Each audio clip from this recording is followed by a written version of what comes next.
What's up, Jackalopes? I'm Hope, and welcome to my August wrap-up. I'm doing something a little bit different this month. I feel like a lot of times I sit down at the end of the month to film my wrap-up, and I have forgotten a lot of what I thought about the books that I've read, particularly the ones I read at the beginning of the month. So this month I'm going to try kind of filming these clips as I go along. So each day when I finish a book, I'm going to sit down and tell you about it right then, so that you're getting my freshest thoughts and opinions where I actually remember them and I remember character names and all of that good stuff.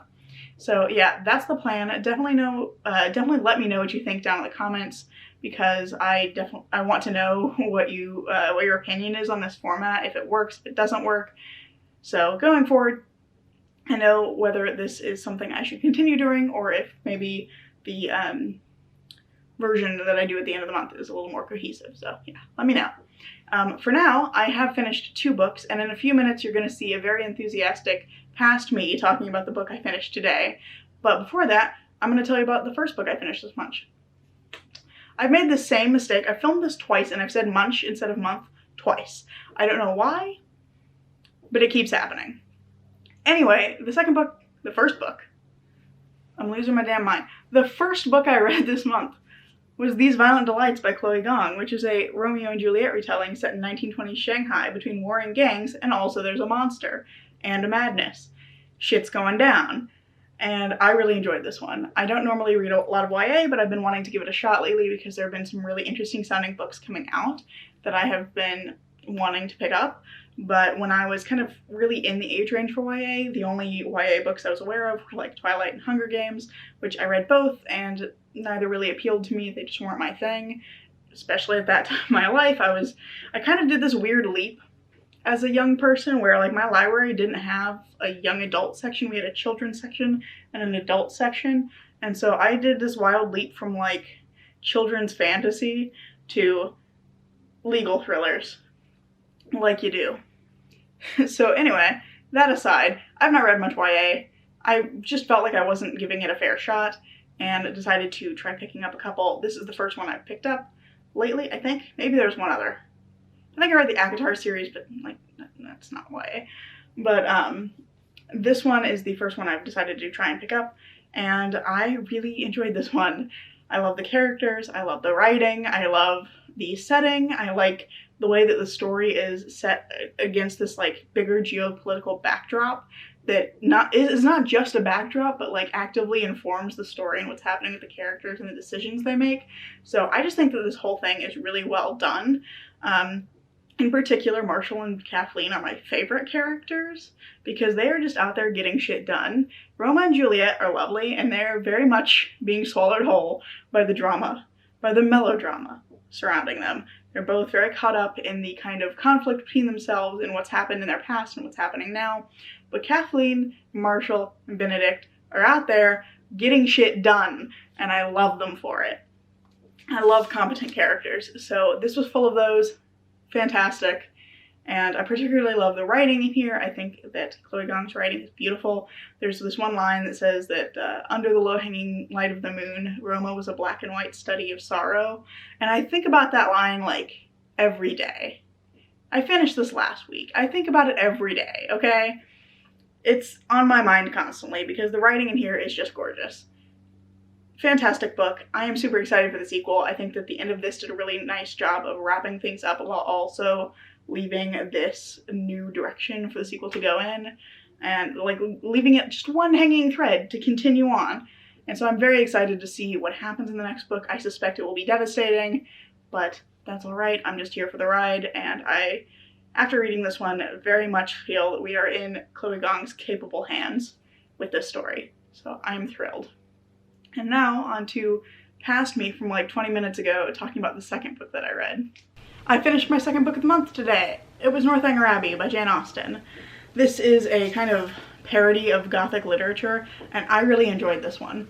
I ended up listening to it on audio mostly because my library happened to have an audiobook that was available, and I've been doing a lot of kind of web dev content upkeep tasks this week, and building pages, things that don't require coding. I don't do more of the coding side of web development, but I'm frequently working on content upkeep, so I was able to listen to the audiobook while I was working, which made very light work of this, and I absolutely loved it. I believe I gave it 5 stars, but I just love Jane Austen's writing. There's lots of these like little humorous asides in the story, and it's just got this kind of overall amused tone to it, which I thought was a lot of fun. I also really enjoyed that, unlike the other one I've read by Jane Austen, which was Pride and Prejudice, which I read last year and loved, this one has this kind of like very tongue-in-cheek attitude toward its story and characters, and very much a lot of meta commentary. It's very fourth wall breaking. There are times when Austen is just like totally addressing the reader and is like, hey dear reader, here's the thing that's happening, here's what I'm doing. And I just thought that that was really interesting. It was very different from Pride and Prejudice, but in a really fun way.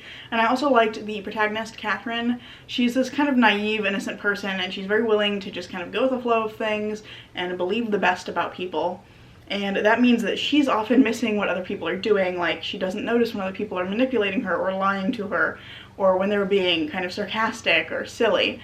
And so a lot of it goes over her head, which I think made it very fun as a reader to see how she reacted to the different things, because she very much is kind of waffly, but in a funny way rather than an annoying way, because she's so much impacted by like the moment-to-moment changes in what's happening. So I really enjoyed her as a protagonist. I also loved the side characters. I thought they were really interesting. Again, as a reader, I think you really like notice what the different characters are doing. You notice who is trying to use Catherine for their own advantage and who is like kind of genuinely there for her. So I thought that that was really well done.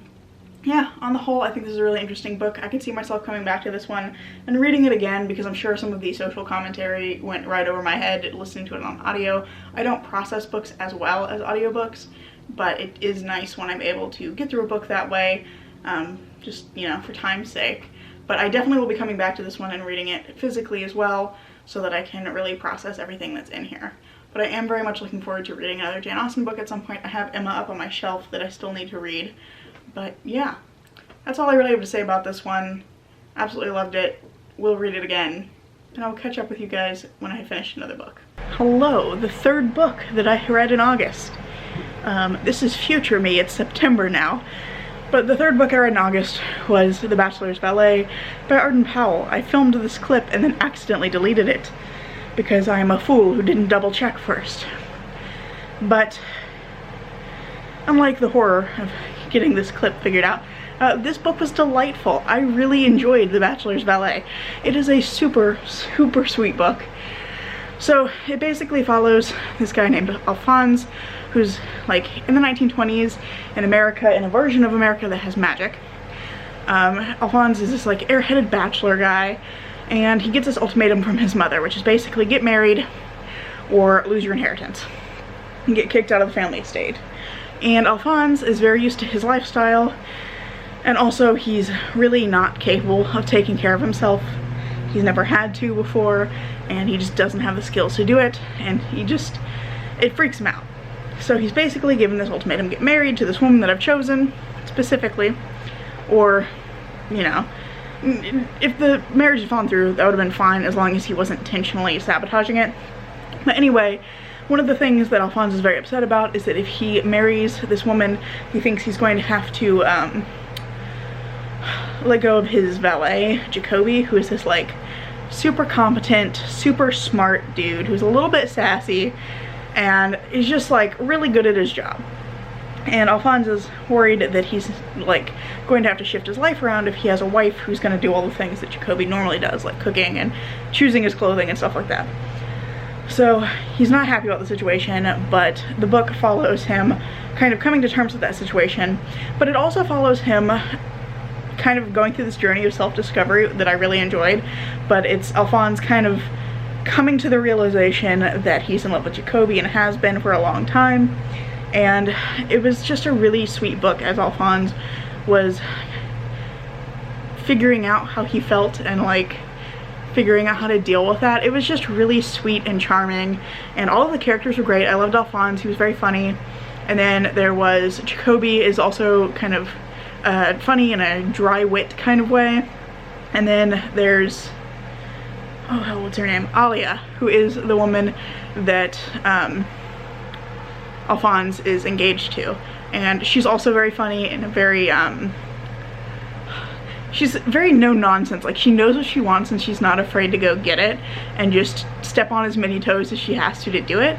But she's also really good at dealing with people. She's very charming, and yeah, she's just kind of what Alphonse would be probably if he was a little more intelligent. But I just loved all of the characters, and I thought the story was really sweet.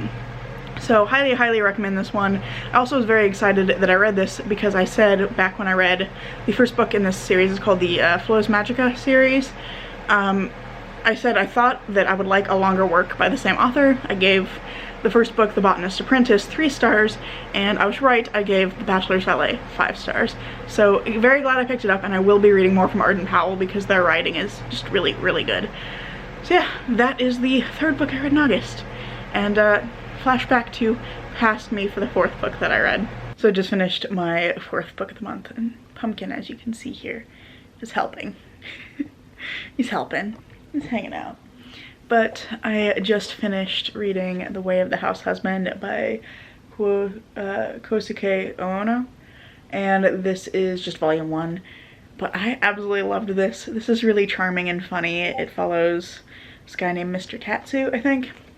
And he was a Yakuza called the Immortal Dragon by Pumpkin. And now he's retired from the Yakuza to be a house husband, and each little chapter of the book is this like little smaller vignette of something that happens to him, and they're all very silly. So it's things like him, you know, making his wife lunch, and then she forgets to grab it before she leaves, and he has to go like take it to her but gets pulled over by the police because he looks sketchy, and then he's like trying to get them to let him go so that he can take his wife for lunch. Or like there's one where he confuses some people into helping him run errands. It's very silly and just really funny. He definitely like doesn't understand that he's scary to other people, so like he puts things in really creepy ways and makes these weird facial expressions, and other people are like freaked out by him, but he just like doesn't realize that he's scary. So yeah, again, this is just a really charming book, and I'm glad I picked it up. It was a fun little kind of a snack of a book. I think I read that in like 20 minutes. So yeah, really glad I picked it up because I've been kind of debating it every time I've been in Barnes & Noble for like the last year. And then finally decided to pick up volume 1. They had it this time. The last time I went in, they didn't have volume 1. But decided while I had the opportunity, I was going to do so. And yeah, really glad I picked this one up. So I don't know if I'm going to read anything else this month, but I guess you'll find out in a minute whether I did or not. I did not end up reading a 5th book in August, but that was totally fine because it was a really great month in terms of just quality of reading. So of the 4 books that I did read, I've just chucked my phone into the floor. I'm sorry, I'm disappearing off the side. Of the 4 books I did read, I gave These Violent Delights 4 stars. I gave Northanger Abbey 5 stars. I gave The Bachelors Ballet 5 stars. And I gave The Way of the House Husband 5 stars. So I really loved everything I read. Also, this was a really high 4 stars, and I'm very excited about the sequel to this book. So it was just a really high quality reading month. I didn't read anything I didn't absolutely love. So I'm really happy about that. I also managed to read almost 1,000 pages, which is pretty good for me in terms of this year. I read a lot last year. This year my page counts have been really low, but you know, I'm happy. I'm starting to crawl my way back up again. So I'm happy with that. I'm hoping that this trajectory is going to continue because I have a lot of books that I want to get to and some big books I want to get to in September. And I've also got big plans for October as well. So keeping my fingers crossed that I'm able to kind of keep this up and keep going. But thanks so much for watching this video. I've enjoyed putting this together. Let me know what you think about this kind of vloggy style format where I'm filming as I go along throughout the month. If you think that that is a good format, or if it would be less annoying to watch if I just did a sit-down wrap-up at the end of the month. So just let me know what you think, and if you don't feel like commenting, leave a sun, because August is kind of the end of summer, so it seems like a good emoji for August.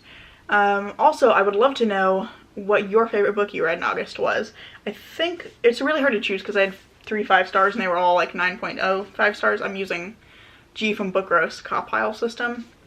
But I think my favorite was Northanger Abbey, and this is just because I love Jane Austen's writing, but I would love to know what your favorite book of August was. And while you're down in the comments, you can also subscribe if you wanna, give this video a like if you liked it, click the bell icon if you subscribe, and you'll get notified every time I post.